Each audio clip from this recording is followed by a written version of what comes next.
Interview में वो आपसे जो चाहे वो पूछ सकते हैं। जो भी वो क्वेश्चंस इंटरव्यू में पूछने वाले हैं वो वही सारे के सारे क्वेश्चंस आपसे एग्जाम फॉर्मेट में भी पूछ सकते हैं। कि आप एक ऐसी सर्विस में जा रहे हैं जहां पर आपको कस्टमर डीलिंग करनी ही पड़ेगी। आपको अपने बारे में सब कुछ पता होना चाहिए। ये जितने भी पैनल मेंबर्स होते हैं वो सभी एक बहुत ही हाई रैंक वाले ऑफिसर्स होते हैं। और मेरा इंटरव्यू मुश्किल से 8 से 10 मिनट चला कि आप BSc के बाद बैंकिंग में क्यों आना चाहते हैं। नमस्ते, hello everyone, my name is Hrithik and welcome back to my channel रोय केमी।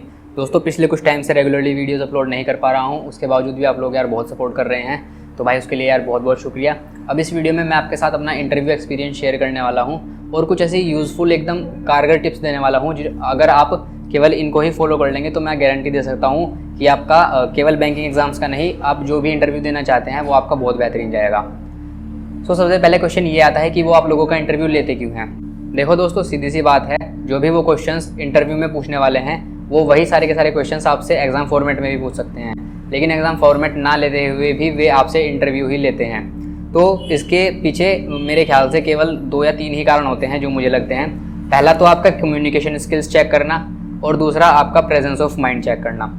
अब कम्युनिकेशन स्किल्स का मतलब ये, आप एक ऐसी सर्विस में जा रहे हैं जहां पर आपको कस्टमर डीलिंग करनी ही पड़ेगी और कस्टमर सेटिस्फैक्शन, कस्टमर डिलाइट किसी भी कंपनी का, किसी भी ऑर्गेनाइजेशन का सबसे प्राइमरी मोटो रहता है कि अगर उनके कस्टमर्स खुश हैं तो उनका बिजनेस अच्छा चल रहा है। जिन चीज़ों की नॉलेज कस्टमर्स को नहीं है उनको उन चीज़ों की नॉलेज प्रोवाइड करना। अगर हमारे सिस्टम में कुछ कमी है तो उसके बावजूद भी कस्टमर्स को कन्विंस करना कि आपकी प्रॉब्लम सोल्व हो जाएगी। तो ये सब चीज़ें चेक करने के लिए आपका इंटरव्यू लिया जाता है। दूसरा मैंने बताया था प्रेजेंस ऑफ माइंड। देखिए, जब आप जॉब कर रहे होंगे एक बैंक में तो आपके पास बहुत सारे काम होंगे करने के लिए। कभी किसी के लिए पासबुक इशू करना, कभी किसी के लिए ATM इशू रिक्वेस्ट डालना, कभी किसी की पासबुक प्रिंट करना, कभी किसी की CIF अमेंड करना, NEFT, RTGS और पता नहीं क्या क्या करना। तो जब आपके पास ऐसे बहुत सारे काम लगातार एक के बाद एक आते रहेंगे तो ऐसे में आप किस तरह से रिएक्ट करेंगे। ठीक इसी को रेप्लिकेट करने के लिए इंटरव्यू में आपसे एक के बाद एक अलग अलग टाइप के क्वेश्चंस पूछे जाते हैं। सो ये हो गया आपको ये बताने के लिए कि हाँ, इंटरव्यू लेना ज़रूरी होता है और आपको इंटरव्यू में बिल्कुल भी पैनिक नहीं करना होता। किस तरह से आपको उसकी तैयारी करनी चाहिए उसके लिए मैं आपको कुछ यूज़फुल टिप्स दे देता हूँ। सबसे पहले आपको अपने बारे में सब कुछ पता होना चाहिए। अपने बारे में सब कुछ पता होने का मतलब आपको अपनी हॉबीज़, आपकी स्ट्रेंथ, आपकी वीकनेस, इन चीज़ों पर जो क्वेश्चंस बनते हैं उनको HR क्वेश्चंस भी बोलते हैं, ह्यूमन रिसोर्स क्वेश्चंस। उसके अलावा आप जहाँ पर रहते हैं अपनी सराउंडिंग्स के बारे में पता होना, अपना MP, MLA, आपके घर के आसपास कोई फेमस चीज़ तो नहीं है, इन सभी चीज़ों के बारे में आपको जानकारी होनी चाहिए। सेकेंड थिंग है आपका एजुकेशनल बैकग्राउंड। आपने पीछे क्या स्टडीज़ की हुई हैं उस सब के बारे में आपको बहुत ज़्यादा एक्सपर्ट लेवल पे जानकारी ना हो, लेकिन आपने क्योंकि उसमें बैचलर्स की हुई होगी, 10th-12th में पढ़ा होगा आपने, तो उसके बारे में कम से कम इतना रिवीजन जरूर कर लेना चाहिए। जो बेसिक्स कंसेप्ट होते हैं वो आपको एटलीस्ट याद आ जाए। थर्ड चीज़ जो बहुत इंपॉर्टेंट होती है कि आप जिस इंस्टीट्यूशन के लिए या फिर जिस भी एग्ज़ाम के लिए अप्लाई कर रहे हैं उसके बारे में आपको एटलीस्ट सब कुछ पता होना चाहिए। फॉर एग्जांपल, आप IBPS या फिर SBI के लिए अप्लाई कर रहे हैं तो आपको IBPS में कितने बैंक्स आते हैं, SBI का लास्ट फाइनेंशियल ईयर में कितना प्रॉफिट रहा, लास्ट क्वार्टर में कितना प्रॉफिट रहा, ये सभी चीज़ें आपको बहुत बेहतरीन तरीके से याद होनी चाहिए। और फोर्थ मोस्ट इम्पोर्टेंट चीज़ आती है करंट अफेयर्स। देखिए, जितने भी पैनल मेंबर्स होते हैं वो सभी एक बहुत ही हाई रैंक वाले जो हैं ऑफिसर्स होते हैं, जो भी इंटरव्यू ले रहे होते हैं। तो उनको आपकी नॉलेज का इतना तो आइडिया होता है कि आप प्री मेंस क्लियर करके वहाँ तक पहुँचे हैं, तो आपकी नॉलेज में तो कोई कमी नहीं होगी। लेकिन जो ऐसी चीज़ें होती हैं जो पढ़ते पढ़ते हम कहीं ना कहीं इग्नोर करते चलते हैं या भूलते चले जाते हैं, वो होते हैं करंट अफेयर्स और हमारे आसपास बेसिकली जो भी चल रहा होता है। देखिए, ये बात तो सब लोग ये जानते हैं कि इंटरव्यू में वो आपसे जो चाहे वो पूछ सकते हैं, कोई भी डिफाइंड सिलेबस नहीं होता इंटरव्यू का। लेकिन इंटरव्यू में आपने पहले भी बहुत सारी वीडियोस देखी होंगी, वो क्या बताते हैं कि इंटरव्यू अगर आप चाहें तो अपनी मर्जी से आपका इंटरव्यूअर आपसे क्या पूछे वो आप मोल्ड कर सकते हैं अपने हिसाब से। फॉर एग्जाम्पल, आपने अपनी हॉबी में बता दिया, फॉर एग्जाम्पल आपने इंटरव्यूअर को बता दिया कि आपको फिटनेस लाइफस्टाइल जीना बहुत ज़्यादा पसंद है, तो उसमें वो आपसे कितने तरह के क्वेश्चंस पूछ सकते हैं आपको कुछ भी आइडिया नहीं है, क्योंकि हो सकता है जो इंटरव्यूअर बैठा हो वो खुद एक योगा प्रैक्टिशनर हो, ऐसी कुछ भी बातें हो सकती हैं। तो इंटरव्यू का कोई डिफाइंड सिलेबस नहीं है, लेकिन ये एक फ़ायदे वाली बात भी है। जिस क्वेश्चन का आपको आंसर नहीं पता आप उसको एकदम क्लियरली बोल सकते हैं कि सर आई डोंट नो, या फिर I do not have much idea about this. इस तरह से आप उस क्वेश्चन को स्किप भी कर सकते हैं। लेकिन अगर किसी क्वेश्चन का आंसर नहीं पता तो उसको एकदम से ब्लाइंडली ऐसे नहीं बोलना है कि सर इसके बारे में मुझे नहीं पता। आपको ये बात एक्सेप्ट करते हुए बोलनी है कि हाँ सर मुझे इस चीज़ के बारे में नहीं पता और मैं इस चीज़ के बारे में जानने के लिए क्यूरियस हूँ और मैं इसके बारे में पढ़कर अपनी नॉलेज बढ़ाना चाहूँगा।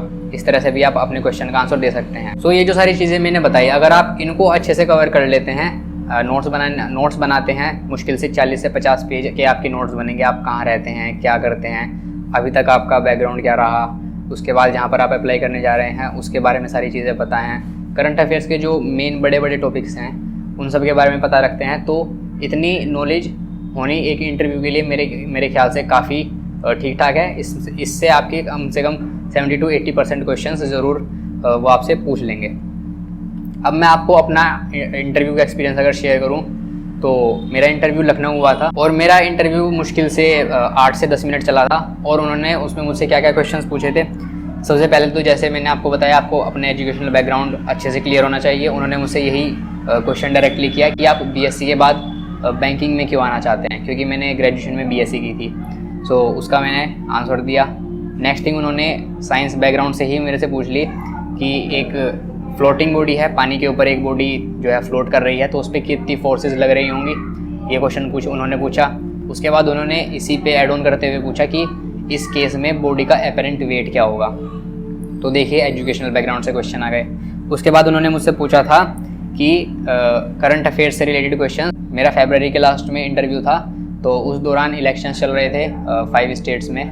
सो उन्होंने इलेक्शन से रिलेटेड क्वेश्चंस पूछे, कौन कौन सी स्टेट्स में इलेक्शन चल रहे हैं, चीफ इलेक्शन कमिश्नर कौन है। अब जब इलेक्शन से रिलेटेड बात आई तो आपको पता होगा जब वोट डालने जाते हैं तो अपनी एक आईडी ले जाना मैंडेटरी होता है। तो इसी से रिलेटेड मुझे लगता है उन्होंने मुझसे पूछ लिया UIDAI क्या है, इसकी फुल फॉर्म क्या है, और UIDAI कौन इशू करता है, किसका आइडिया था।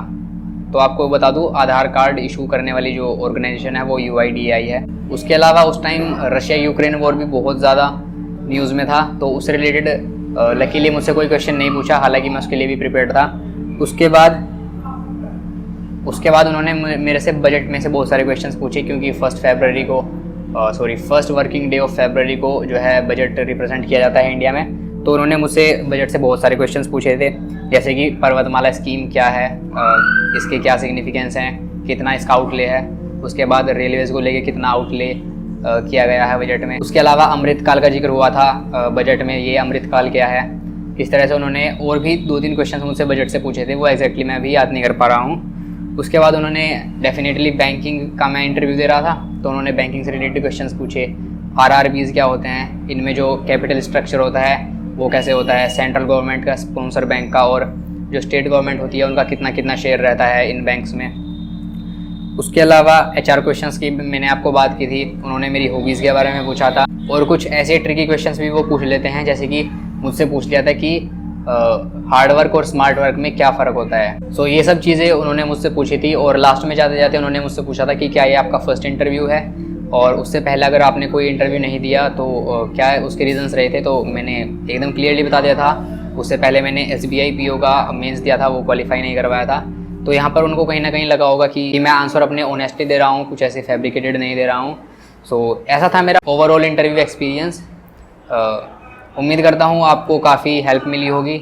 अगर आपको ये वीडियो पसंद आई तो प्लीज़ लाइक और शेयर ज़रूर करना, उससे मुझे थोड़ी सी मोटिवेशन मिलेगी आगे और रेगुलरली आपके लिए ऐसा अच्छा कंटेंट लाने के लिए। तब तक के लिए बढ़िया तैयारी करते रहिए अपनी। Thank you so much for watching this video.